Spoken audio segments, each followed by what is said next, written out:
Hey everyone, I hope you're well. Welcome to the Whisper Cooks. In this video I will show you how to cook this delicious Persian cuisine called Ghormeh Sabzi stew.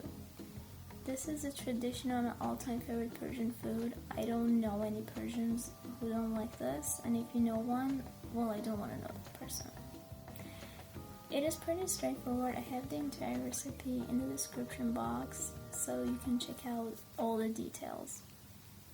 Let's get into the recipe. So you start with your beans.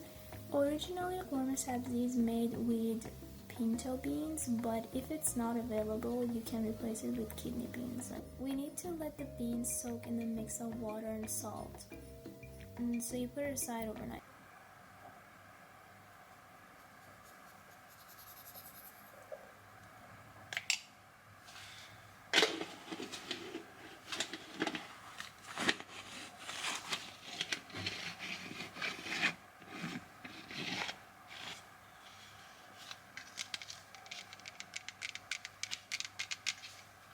Then in the morning, you rinse the beans and wash them. As you see, I washed it, and then you add the beans to a big pot. You pour water up to 1/3 of the pot and you let it cook for 1 hour or so. Depending on a lot of factors, the cooking time might take longer than an hour, so the very easy way for you to check it out is by literally taking out a bean and crushing it and see if it's soft enough for you to eat it, basically. So then we move on to the frying part. This is Persian cooking 101 basics. You take your beautiful medium-sized onion and a few cloves of garlic.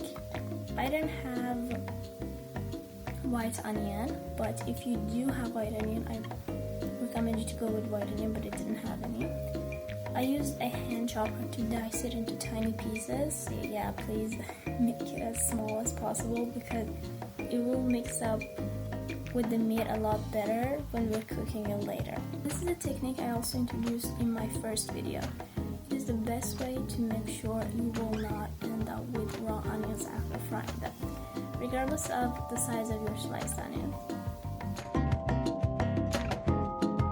You pour in some water, put the lid on, and give it a few minutes for it to cook.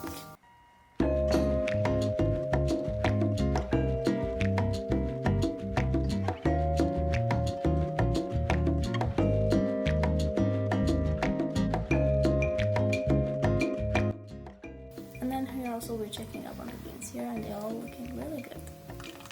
Back to the onions. You can see that the water is evaporating now and getting soft.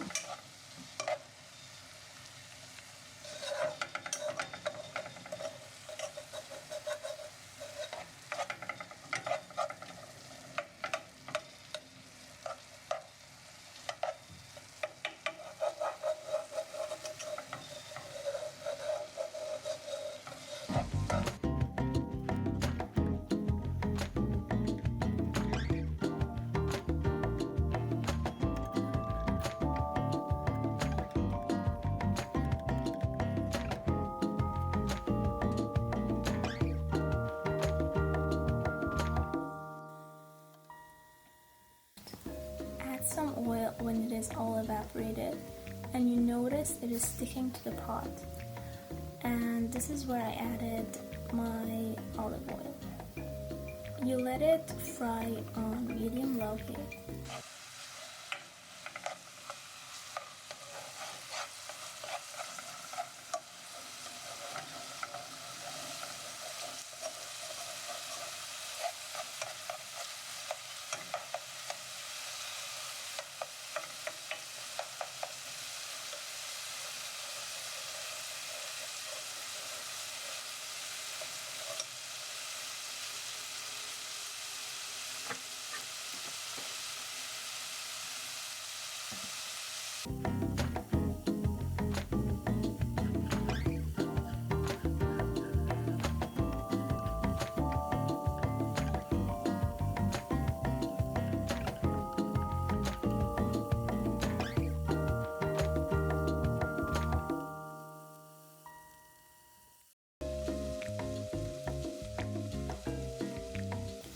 Then we add turmeric and some black pepper. Don't add too much. This is not the place to go crazy with pepper. We don't want it to be too spicy.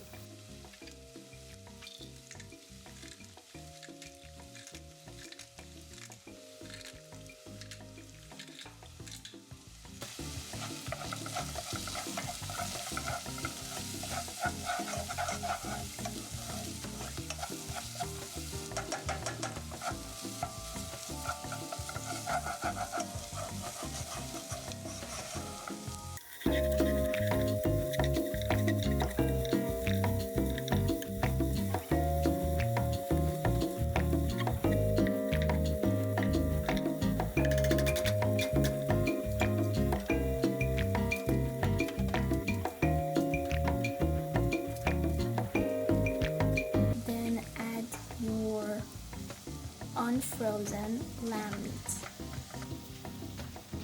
It is sliced into small size pieces. You let it fry for a few minutes with the onion and garlic, but don't worry about the raw meat. It will be cooked thoroughly.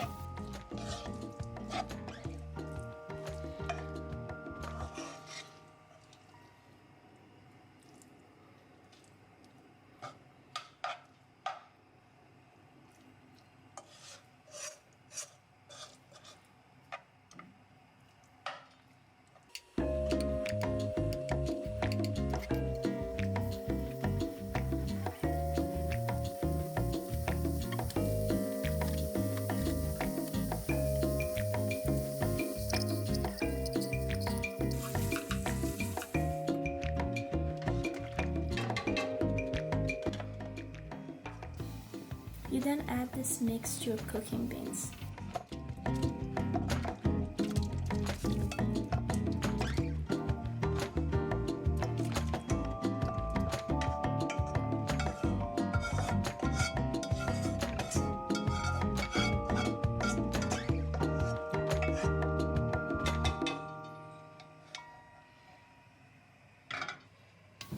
I know it doesn't look very delicious right now, but it will be soon.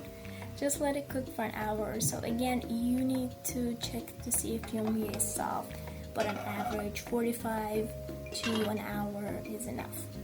Now let's talk about herbs. This is the essential part of Ghormeh Sabzi. This is the frozen mix with the herbs I've put down in the description box so you can check it out.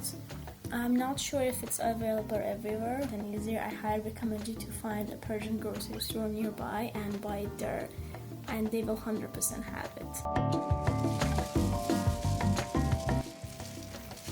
But yeah, I have the frozen version, but I put it outside the fridge a few hours before.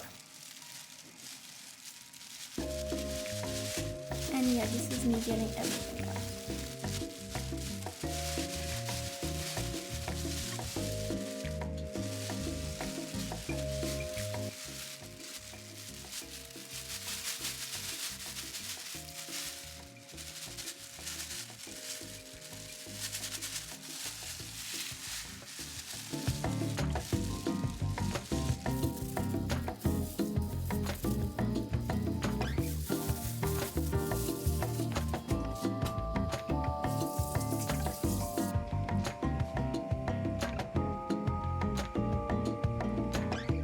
See him?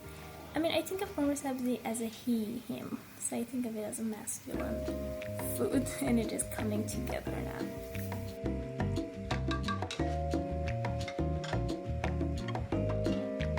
And I forgot to film this part, but I added a tablespoon of tomato paste and a half tablespoon of salt. Let it cook for half an hour before adding these lovely dried Persian limes or Limo Amani. They will make your Ghormeh Sabzi a bit sour.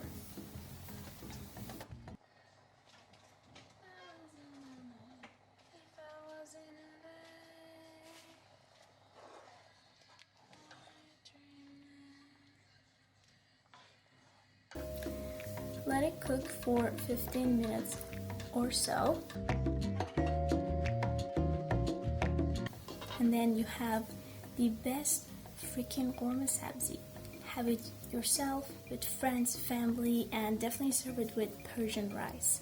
And I will make a video all about that and how to cook it in the best way possible, how to make our specialty tahdig as well. And the bonus part is here. You need to put this in the fridge. So definitely save some for leftover to find the magical effect of your refrigerator. I mean, it's very magical.